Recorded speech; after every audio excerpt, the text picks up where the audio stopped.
principle is very simple. Everybody should have access to medical care, period. You know, if the Constitution was written today, you know, the life, liberty, and pursuit of happiness would include medical care. I mean, it would include pursuit of happiness is making sure you have your health. Well, we say, oh, at least you have your health. But they don't have their health. And they wake up every morning and they count their toes to make sure that they're all there. Right. So it really is startling. The two worlds that we live in.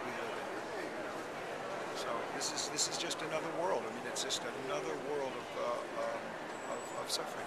As Giuseppe was saying, it's not necessary. It is really not necessary.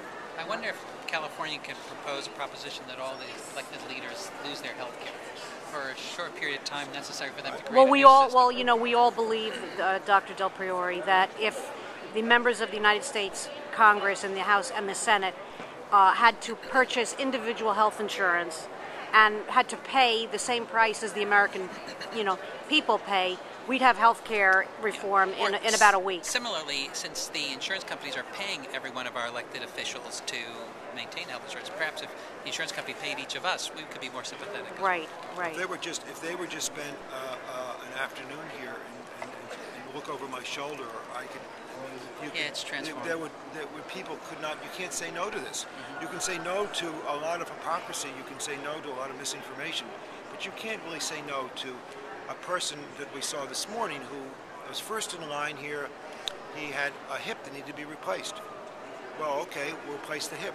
$35,000. No insurance, no hip, no job, no work, can't support his family, and it goes from there. I mean, you're going to say that this person doesn't need health insurance? We don't have a system that's going to take care of somebody like that. This guy's ready to go back to work tomorrow. Right. It's a tragedy beyond.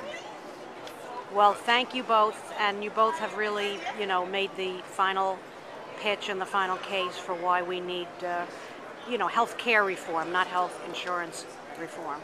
Just got to get it done. Right. Just got to get it done. Even if it's not, it's certainly not going to be perfect.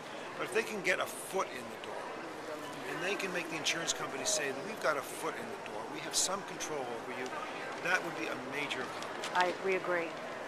Well, thank you, Dr. Frieden, and thank you, Dr. Del Priore.